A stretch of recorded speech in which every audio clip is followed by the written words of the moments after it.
ਇੱਧਰ ਆ ਜਾ ਆ ਜਾ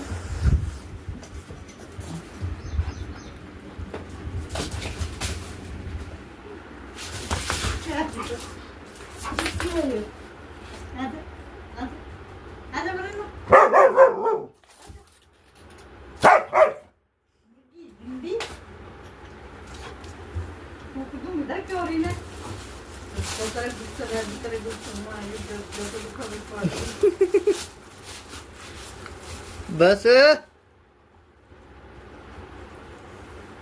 देर का घेर दूंगी दिखाइए तो डंडा सा